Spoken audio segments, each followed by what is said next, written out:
my love. Can I just make some more romance with you, my love? Well, I wanna make love to you tonight. I can't wait till the morning has come. And I know now the time is just right, and straight into my arms you will run. Van Morrison and Moon Dance. Such a beautiful song. Love it. Love it, love it, love it. It's Dan RadioStyle. Hope everybody out there is doing amazing, as always.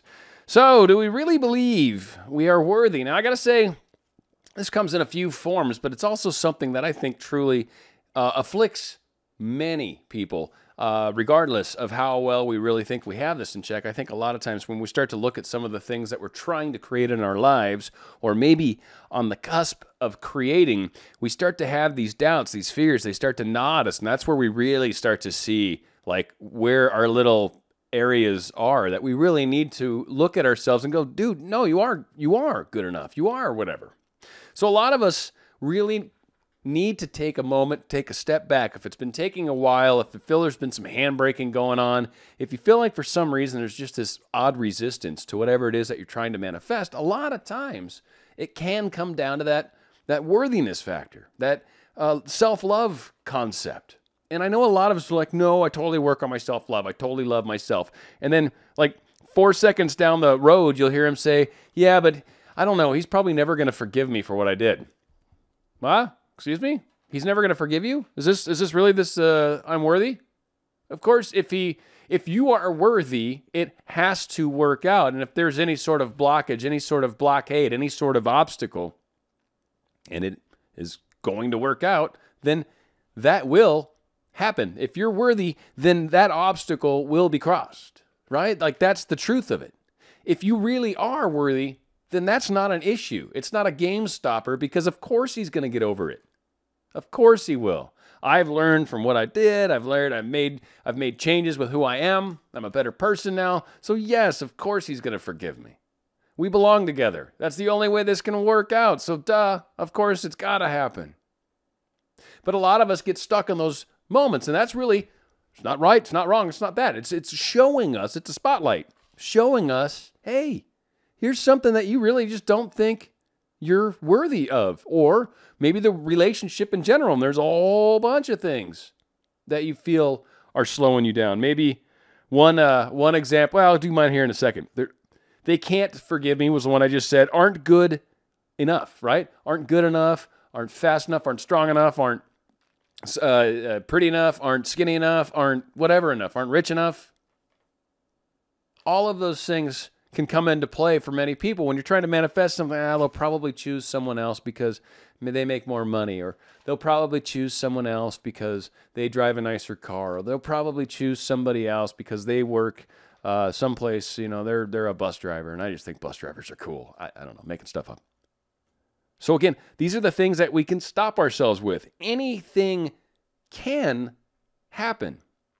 If we put blockages in the way, or if we feel like for some reason there's a blockage that we can't let go of, that we see, like they live far away, they're currently married, they don't like me, I don't know how it works, honestly. I get a lot of questions, but I still shoot with the stuff where it's prearranged marriage. I don't want to do that. That's, and maybe not just the person that you're trying to get to keep that from happening, but maybe you can almost help manifest the discussion with your mother. Might even be a thing, right? Maybe you can somehow have a rational discussion with your parent that's forcing you down this path and get them to change their minds, right?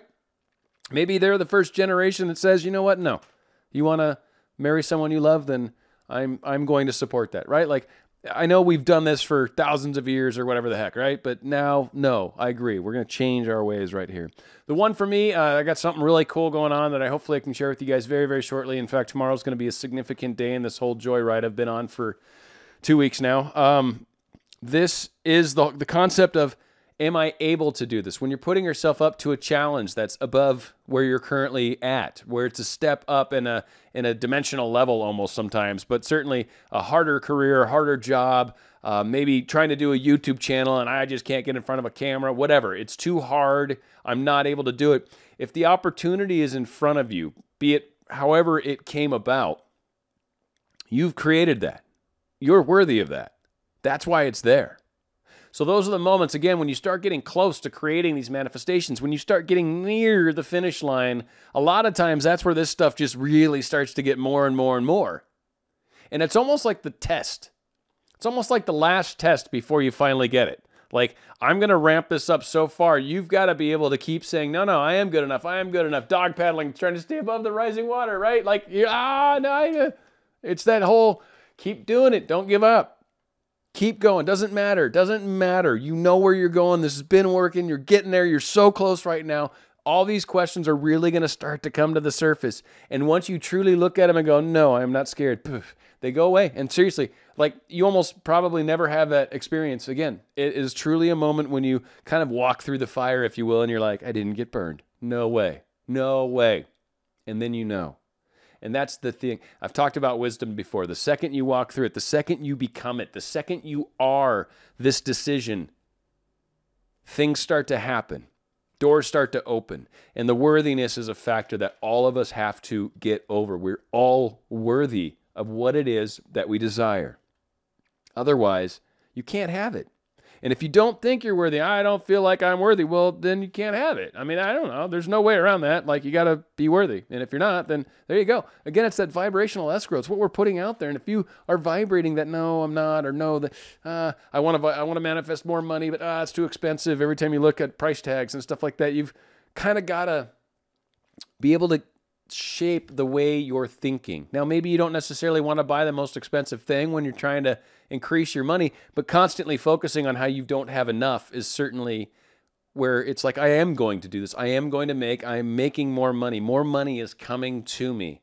If I keep moving down this path, more money is coming to me. So it's okay. It's not that I'm spending it now, but it's like, all right, this is going to improve. All these things are going to get better.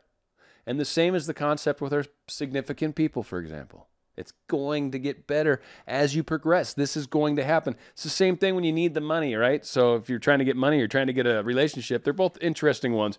But if it's the same experience, that's very funny. My significant person just texted me right now.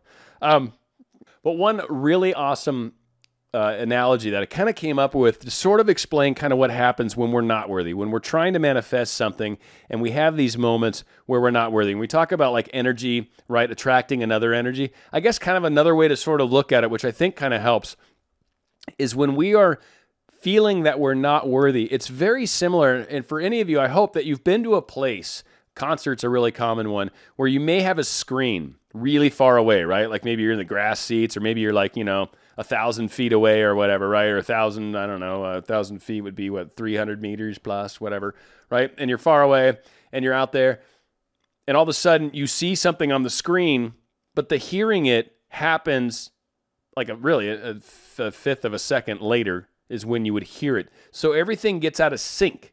I see it, but I'm hearing it after, and it makes it kind of weird, and it doesn't work. It doesn't work right. And if you've ever been in one of those situations, it's usually annoying, and you just stop and you just kind of stare at the stage and say whatever, because you can't really see their mouths moving down there, so you can't figure that you're 2 seconds away or a second and a half or whatever. So again, it's kind of when we get out of sync, when we're not really hearing it and seeing it at the same time.